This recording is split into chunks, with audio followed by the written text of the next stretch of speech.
प्रणाम भगवन। ओम श्री गुरुवे नमः। ओम गुरुर्ब्रह्मा गुरुर्विष्णु गुरुर्देवो महेश्वरः गुरुः साक्षात् परं ब्रह्म तस्मै श्री गुरुवे नमः। ओम शांति शांति शांति। ओम ब्रह्म ज्ञान और उसकी साधना द्वारा स्वामी खंडानंद सरस्वती जी महाराज द्वारा भगवान स्वामी जी ध्यान के विषय में बता रहे थे। स्वामी जी कहते हैं कि ध्यान की पद्धति आपको सुनाते हैं कि वेदांत में ध्यान की दो पद्धति हैं। और स्वामी जी कहते हैं एक लय पद्धति है, एक बाध पद्धति है। लय पद्धति क्या है? कहते हैं अरे हमने दुनिया को छोड़ दिया, हम तो दृष्टा हैं, ज्ञान मात्र हैं। तो ठीक है, तुम ज्ञान मात्र दृष्टा हो और जो दुनिया तुमने छोड़ दी है, इसको छोड़ा तो द्वैत है। यह तुम्हारा वेदांत ज्ञान नहीं है, द्वैत ज्ञान है। जिसको दृश्य बना के तुमने छोड़ दिया और जिसके दृष्टा हो के तुम खुद बैठ गए, तो एक दृश्य है, एक दृष्टा है।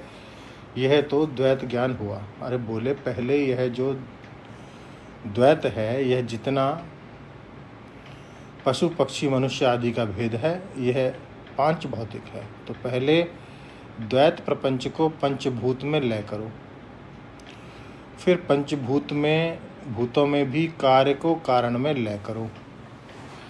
पृथ्वी को जल में, जल को अग्नि में, अग्नि को वायु में, वायु को आकाश में लय करो। उसके बाद आकाश को मन में और मन को अहम तत्व में और अहम तत्व को महतत्व में और महतत्व को अव्याकृत में लय करो।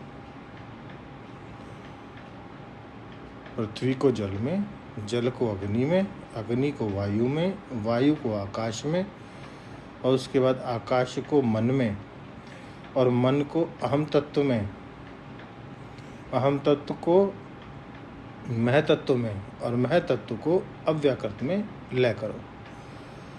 अंत में उस अव्याकृत में सच्चिदानंद घन जो ब्रह्म है, अधिष्ठान तत्व, उसका चिंतन करो। और जब तुमने पंचभूत से लेकर के अव्याकृत तक लय कर लिया, तो उसमें तुम्हारा शरीर जो है पांच भौतिक, वह तो गया पंचभूत में, और जो तुम्हारा अंतःकरण है वह सब गया अहम तत्व में।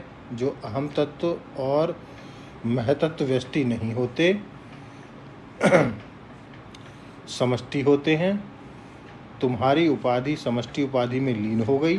जब कार्योपाधि कारणोपाधि में लीन हो गई, जब यह क्षणिकता पूर्ण काल में लीन हो गई, तो अव्याकृत कैसा है? पूर्ण देश, पूर्ण काल और पूर्ण द्रव्य की जो बीजात्मक समष्टि है, उसको अव्याकृत कहते हैं। वहाँ नाम और रूप प्रकट नहीं हुए हैं। उसके आश्रयभूत सच्चिदानंद घन तुम हो और तुम्हारी अद्वितीयता अनंतता में वह अव्याकृत केवल कल्पना मात्र है, अवास्तविक है, अतत्व है, तुम ही तत्व हो। तो एक ध्यान तो यह हो गया, इसका नाम लय प्रक्रिया है। अब दूसरा ध्यान देखो। दूसरा ध्यान क्या है? उसको बाध प्रक्रिया बोलते हैं। केचित् ध्यानेन पश्यन्ति आत्मानं क्व पश्यन्ति आत्मना आत्मनि पश्यन्ति न अनु आत्मा केन दृश्यो भवति। भला आत्मा को कौन देखता है? आत्मना पश्यन्ति आत्मनैव आत्मा दृश्यो भवति आत्मन्येव आत्मा दृश्यते। आत्मा का साक्षी दूसरा नहीं होता, स्वयं साक्षी है। सर्वाभासक साक्षी आत्मा स्वयं है। वह किसी का दृश्य नहीं है, वह किसी दूसरे में नहीं दिखता, कोई दूसरा नहीं दिखता। अपना आपा अपने आप को ही अपने आप में ही देखता है। अपना आपा अपने आप को ही अपने आप में ही देखता है। तो सब लोग क्यों नहीं देखते? बोले ध्यानेन पश्यन्ति। ध्यान शब्द का अर्थ मधुसूदन सरस्वती जी ने किया है श्रवण मनन परिपाक जनेन आत्मचिंतनेन।